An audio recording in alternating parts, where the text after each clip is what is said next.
Hello everyone, welcome back. आज हम देखने जा रहे हैं अपनी क्लास में बीकॉम सेकेंड ईयर में इकोनॉमिक्स के लिए जो पार्ट ए है हमारा इंडियन बैंकिंग सिस्टम, जो हमने लर्न आउट किया था, जो हमने जाना था कल। उसमें एक टॉपिक था हमारा प्रिंसिपल्स ऑफ बैंकिंग। ठीक है, so kindly listen it very carefully, है ना, and prepare your own notes. बहुत ध्यान से समझिएगा इसे। प्रिंसिपल्स ऑफ बैंकिंग, है ना। बैंकिंग सेक्टर हमारे देश में अराउंड 1 लाख बैंकिंग इंस्टीट्यूशंस हैं आज इंडिया में जो कि वर्कआउट कर रहे हैं, जिसमें से 90% हमारी कमर्शियल बैंक्स हैं, यानी कि गवर्नमेंट बैंक, सरकारी बैंकें। इनका सबसे पहला मोटिव होता है to encourage savings and investment. ठीक है, बचत को एंकरेज करना है, किसके लिए? उनके कंज्यूमर्स के लिए। कंज्यूमर्स कितने टाइप्स के हैं हमारे पास में? नॉर्मल कंज्यूमर्स और बिजनेस पर्संस।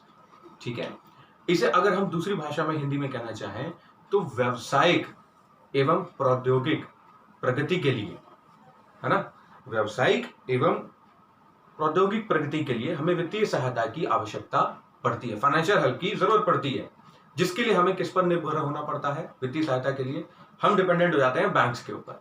ठीक है, to produce cash on demand. इसलिए बैंक्स का सबसे बड़ा रोल होता है हमारे इंडियन इकोनॉमी में, जो वो प्ले कर रहे हैं to encourage savings and investment. तो इसके लिए बैंकिंग के कुछ प्रिंसिपल्स निर्धारित किए गए हैं। ठीक है, कुछ निर्धारित जो प्रिंसिपल्स हैं, जो फ्रेम आउट किए गए हैं, यानी कि जो सिद्धांत हैं बैंकिंग के, वो आज हम जानते हैं। तो सबसे पहला है हमारा प्रिंसिपल ऑफ लिक्विडिटी। मैं नोटेड कॉमा से डिनोट करना चाहूंगा, प्रिंसिपल ऑफ लिक्विडिटी। एक वर्ड आ रहा है हमारे पास स्टूडेंट्स यहाँ पर, लिक्विडिटी। लिक्विडिटी का मतलब क्या होता है? To produce cash on demand. ठीक है, डिमांड कौन हमें रेस करेगा बैंक के लिए? जाहिर सी बात है, उनके कंज्यूमर्स। ठीक है, कंज्यूमर अगर बैंक से डिमांड करता है in form of cash, in form of cheque, in form of DD, तो वो कैश बैंक को पुट ओवर करना पड़ेगा, to produce cash on demand. इसका अर्थ हो गया क्या? लिक्विडिटी का। दूसरा हमारा जो प्रिंसिपल है, दूसरा जो हमारा सिद्धांत है, वो है प्रिंसिपल ऑफ प्रॉफिटेबिलिटी। प्रॉफिटेबिलिटी, ठीक है, इस प्रिंसिपल ऑफ प्रॉफिटेबिलिटी के अंतर्गत आता है, जाहिर सी बात है, जितने आपकी लिक्विडेशन होगी, है ना, यानी कि इस प्रिंसिपल के अकॉर्डिंगली जितनी ज्यादा लिक्विडेशन, यानी कि to produce cash on demand, अगर हम ज्यादा से ज्यादा बैंक्स हमें हमारी डिमांड पर कैश हमें अगर प्रोड्यूस करती हैं, उपलब्ध करवाती हैं, तो उनके प्रॉफिट्स लेस होंगे, है ना, कोरिलेटली उनके प्रॉफिट्स लेस होंगे। तो बैंक्स का कर्तव्य बनता है इस प्रिंसिपल ऑफ प्रॉफिटेबिलिटी, इस सिद्धांत के अंतर्गत, कि उन्हें एक बैलेंस मेंटेन करना है। ठीक है, दैट इज मतलब टू मेंटेन बैलेंस, है ना। किसके मध्य बैलेंस मेंटेन करना है? लिक्विडिटी और प्रॉफिटेबिलिटी के। ग्राहक आपसे, कंज्यूमर आपसे कैश की डिमांड कर रहा है, आपने प्रोड्यूस किया, बट एक सर्टेन लिमिट होनी चाहिए, है ना। क्यों? ताकि आपके प्रॉफिट्स पर किसी प्रकार का कोई असर नहीं पड़े, है ना। तो बैंक्स को इस चीज का ध्यान रखना पड़ता है, इसलिए बैंक्स इन दोनों सिद्धांतों के तहत काम करती है। ये हो गया हमारा दूसरा प्रिंसिपल। अब थर्ड प्रिंसिपल हमारे पास में आता है principle of safety. Principle of safety, ठीक है। तो यहां हमें देखना है कि भाई बैंक्स को सेफगार्ड करना होगा अपना इंटरेस्ट। अपना इंटरेस्ट सेफगार्ड करना होता है किसके लिए? अनएक्सपेक्टेड डिफॉल्ट्स के लिए। चाहे हुए जो भी हमारे पास में डिफॉल्ट्स आ रहे हैं, ठीक है, ग्राहक के रूप में। फॉर एग्जांपल, सबसे बड़ा उदाहरण होता है, ग्राहक बैंक में अप्रोच करते हैं लोन के लिए, उन्हें लोन मिलता है, उन्होंने गारंटी पुट ओवर की हुई है, सिक्योरिटीज कुछ दी हुई हैं, लेकिन अगर वही ग्राहक हमारा टाइमली उस लोन को, उस ऋण को अगर नहीं चुका पाता है ब्याज सहित, इंटरेस्ट के साथ में, तो वो हमारे लिए क्या है? प्रॉफिटेबल है कि नॉन प्रॉफिटेबल है? एक प्रकार का अनएक्सपेक्टेड डिफॉल्ट है वो हमारे लिए। तो उसके लिए भी हमें खुद को सेफ रखना है। किसको सेफ रखना है? बैंक्स को। बैंक्स कैसे डिसाइड करेंगे अपनी सेफ्टी? उन्हें जज करना होता है अपने ग्राहक को। हर एक ग्राहक, अगर 10 ग्राहक गए हुए हैं बैंक में, तो जरूरी नहीं कि सारे के सारों को एक साथ में लोन सैंक्शन कर दिया जाए। ठीक है, उनके कैरेक्टर को देखा जाता है, उनके फाइनेंशियल पोजीशन को देखा जाता है, और साथ ही साथ उनके बिजनेस या उनकी सिक्योरिटीज की वैल्यू को देखा जाता है जो वो बैंक में पुट अप कर रहा है ना, ये चीज। तो बैंक्स को क्या, कौन से सिद्धांत के अंतर्गत काम करना होगा? Principle of safety. चौथा प्रिंसिपल हमारे पास में जो दिया हुआ है वो दिया हुआ है principle of social responsibility.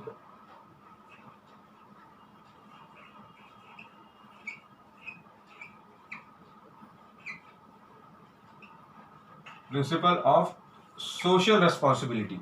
Students यहां पर देखिए एक वर्ड आ रहा है हमारे पास में, सोशल रिस्पॉन्सिबिलिटी। ठीक है,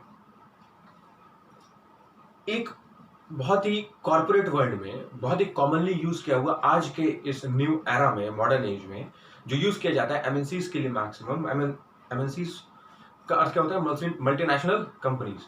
उसमें एक वर्ड यूज होता है हमारा CSR. CSR stands for corporate social responsibility. Banks के लिए कौन सा चौथा प्रिंसिपल है? प्रिंसिपल ऑफ सोशल रिस्पॉन्सिबिलिटी, है ना। यहां पर जो सिद्धांत है वो है सोशल रिस्पॉन्सिबिलिटी का। इस पॉइंट के अंतर्गत हमें क्या जानना होगा कि भाई बैंक्स के कर्तव्य सिर्फ और सिर्फ उनके कस्टमर्स तक ही लिमिटेड नहीं है, सिर्फ वो अपने ग्राहकों तक सीमित नहीं है। उनकी ड्यूटी और रिस्पॉन्सिबिलिटी कुछ उनके सोसाइटी के तरफ भी होती है, सोसाइटी के वेलफेयर के लिए, हमारे समाज के वेलफेयर के लिए। ठीक है, सिर्फ earning profit, sanctioning of loans, advances, earning profit, और साथ ही साथ आप सिर्फ अपने इन्वेस्टमेंट और सेविंग्स को एनकरेज तो बिल्कुल नहीं कर सकते। आपके इन चारों कर्तव्यों के साथ ही साथ एक सबसे बड़ा कर्तव्य है किसके प्रति? हमारे समाज के प्रति। बैंक का कर्तव्य बनता है रूरल एरियाज। क्या उनके कर्तव्य है? रूरल एरियाज, यानी कि जो बैकवर्ड एरिया है, जो ग्रामीण क्षेत्र है, वहां पर लोगों के अंदर सेविंग्स और इन्वेस्टमेंट को एनकरेज करना, प्रोत्साहित करना, साथ ही साथ कैंप्स लगाना।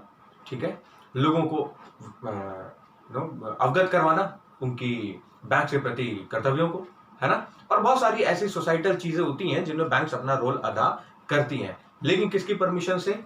Central bank. सेंट्रल बैंक सबसे मेन बैंक कौन सी है हमारे लिए? RBI, reserve bank of India. So this was the same. So ये है हमारे चार प्रिंसिपल्स जिसके अकॉर्डिंगली हमें बैंक्स को चलना होता है।